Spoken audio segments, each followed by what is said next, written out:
Blumhouse's choice to adapt this deeply unsettling Dutch film into a more mainstream version felt like a bold move. The remake is almost a scene-for-scene recreation of the original. Good evening, ladies and gentlemen. Welcome back to the channel. My name is Isaac Joel, and since it's October, we're all about celebrating the spooky season with a lineup of horror films to get you in the Halloween spirit. Now, over the next few weeks, I'll be covering some must-watch thrillers and horror classics, both new and old, that deserve a spot on your Halloween watch list. So today, we're going to be kicking things off with Speak No Evil, Blumhouse's latest horror thriller starring James McAvoy. If the name sounds familiar, that's because it's a remake of the 2022 Dutch film of the exact same name. A disturbing slow burn horror that caught a lot of attention for its intense psychological tension. Blumhouse's version cranks up the tension, however, with a higher budget and more Hollywood-style thrillers. But does it manage to capture the sinister, dread-inducing atmosphere of the original? We're going to dive into the performances, dissect some standout moments, and talk about how the two films compare. Let's start by exploring the original Speak No Evil, the 2022 Dutch film. That truly leaves a lasting impression, not just through its slow burn tension, but also through its rich and unsettling use of biblical undertones. What makes this version so disturbing is how it quietly builds an atmosphere of dread, using subtle interactions to showcase the couple's increasing discomfort. Every awkward silence, every ignored red flag pulls the audience deeper into a feeling of helplessness. The biblical connections come to a head in the film's shocking climax, where the couple, after enduring a terrifying sequence of events, find themselves being stoned to death by the family they thought they were friends with. This particular form of execution is incredibly significant.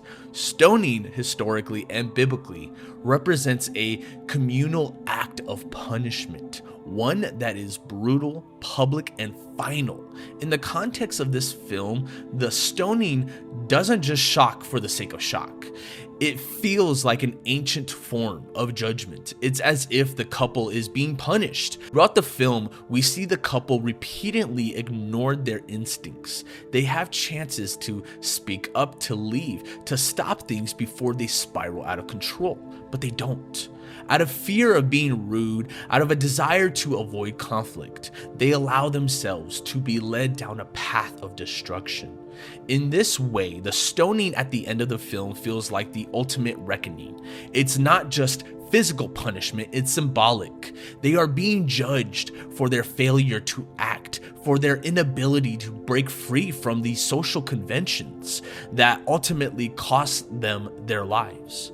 This sense of biblical justice makes the original Speak No Evil so profoundly disturbing, in my opinion. The horror isn't just in the violence, but in the moral weight of it all. The couple's fate feels tragically inevitable, like a kind of divine punishment for their own passivity. The filmmakers lean into this, allowing the audience to feel the weight of their choices, or lack thereof, right up until that brutal final scene. It's rare for a horror film to tap into such deep thematic territory, which is why the ending is so impactful. The stoning isn't just a shock tactic, it's a chilling reminder of what can happen when we ignore our instincts and allow politeness to override self-preservation.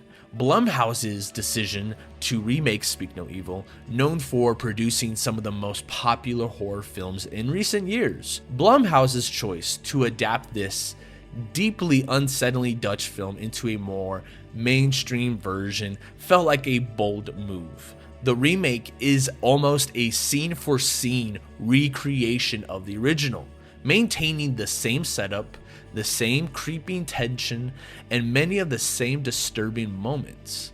However, where Blumhouse diverges is in the final act, where they've clearly decided to turn up the heat and deliver a more cinematic, epic conclusion. In many ways, it's what you would expect from a big studio like Blumhouse. They've taken a film that thrived on its slow, quiet horror and injected it with a dose of adrenaline in its final moments, whereas the original film's ending felt deeply personal, quiet, and horrifying in its understated brutality. Blumhouse's version pushes for something grander. It's as if they couldn't resist the temptation to up the ante, to deliver an ending that would leave audiences talking as they walked out of the theater. Instead of the slow, agonizing stoning that made the original feel like a nightmare ripped from biblical lore, the remake opts for something more explosive, more traditionally Hollywood. The intensity is ramped up as the final confrontation takes on a more action-driven, almost theatrical feel. It's a choice that makes sense for a commercial standpoint, but Blumhouse knows their audience and knows that many modern horror fans expect a big finish, something that goes beyond the psychological terror of the original and offers more visual shock and awe. But in doing so, they lose some of the nuance. The original ending worked precisely because of its quiet horror. It didn't need to be epic. The horror, the terror was in the restraint, in the idea that these terrible things were happening in such a calm, almost ritualistic manner. By contrast, Blumhouse's version of the final act, while certainly effective on a visceral level, doesn't leave quite the same emotional scar. It's shocking, yes, but in a different way. More about spectacle than the slow burn, devastating realism that made the original so memorable. This shift from nuance to spectacle is indicative of how Blumhouse tends to approach their horror films. They want to leave a lasting impression, but sometimes in their pursuit of bigger moments, they lose some of the emotional depth that made the original so haunting. That being said, it's still a compelling conclusion in its own right. I've always admired James McAvoy as an actor, and he's the key reason why I'm reviewing this film. He has an incredible ability to bring complexity to his characters, which makes him so captivating to watch. In Speak No Evil, McAvoy once again proves why he's one of the best at portraying dark and twisted characters. Patty, played by McAvoy, is a disturbingly charming presence throughout the entire film. He plays the role of a overly friendly host with just the right balance of warmth and creepiness, leaving you unsettled but unable to pinpoint exactly why. You get the sense that he's always a step ahead, enjoying the psychological game that he's playing with his guests. McAvoy's intensity is what elevates Patty to a chilling villain, much like in Split, where his portrayal of multiple personalities, each with its own quirks and motives, showcased his range. In Speak No Evil, it's McAvoy's subtlety and unpredictability that makes Patty so terrifying. He can switch from being so overly polite to menacing in an instant, and that constant tension keeps you on the edge of your seat. His performance here doesn't have the same explosive nature as Split, but it's equally terrifying because it's so much more insidious. Watching McAvoy in this role makes you realize that this film wouldn't have the same impact without him. One of the most chilling aspects of Speak No Evil is the twisted motivation behind Patty's actions. This isn't just about violence or kidnapping for the sake of it. It's a deeply unsettling desire for love and affection. Patty and his wife aren't killing these parents and kidnapping their children out of pure malice. They're doing it because Padding craves the connection and unconditional love that a child gives, something that can't seem to find in any natural, healthy way. The horror lies in how far he's willing to go to fulfill that need. What makes padding even more terrifying is that it's not really about the parents or even the children, it's about the thrill of the hunt. Padding takes his time drawing out the interactions, manipulating the couple, and subtly breaking down their defenses. He's a predator who enjoys the slow buildup, savoring every moment of control. The way he orchestrates these situations, listening in on their private conversations, pushing boundaries like feeding the vegan wife meat just to prove his power, shows that for him, the real satisfaction comes from the process of wearing them down emotionally and mentally before the final attack. There's an unsettling psychology behind it all. Padding knows the children he kidnaps will never truly love him in return, but that doesn't stop him. He's trapped in this cycle of hunting, capturing, and eventually discarding all because what he truly seeks, genuine affection, can never be attained through violence and manipulation. This is why he prolongs the act, playing this twisted game as long as he can before finally striking. It's about dominance, control, and the false belief that somehow through this sick ritual, he'll get what he's looking for.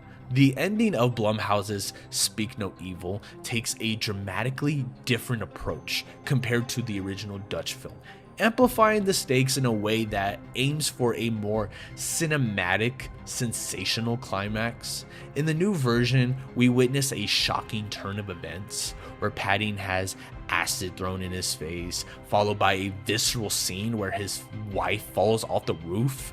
While all of this is escalation and certainly makes for an intense finale, it strays from the nuance and unsettling resolution of the original.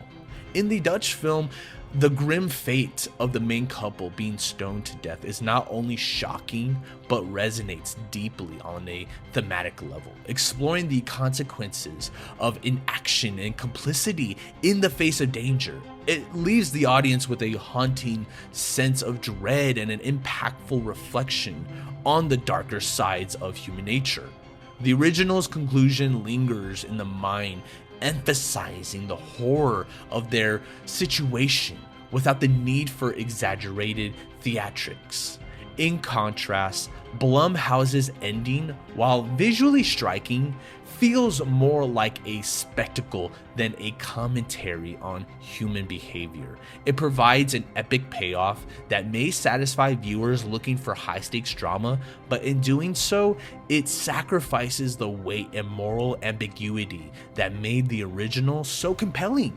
This departure between the two endings highlights the fundamental difference in storytelling. For me, the nuanced horror of the original film is more impactful, leaving audiences with a sense of existential despair that sticks long after the credits roll, rather than a rush of adrenaline from a bombastic conclusion. I'm going to rate Speak No Evil 6 out of 10. It's a solid remake that definitely made a splash at the box office and features some impressive performances, especially from James McAvoy as Paddy.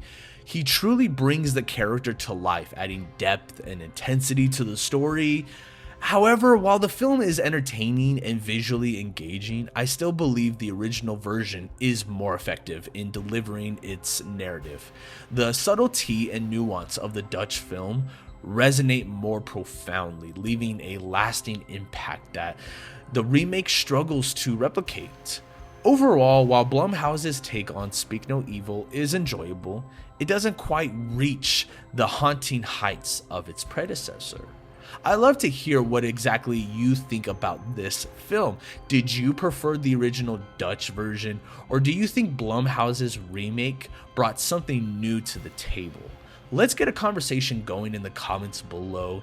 If you enjoyed this review, please don't forget to like and subscribe for more content like this, especially as we dive more into horror films leading up to Halloween.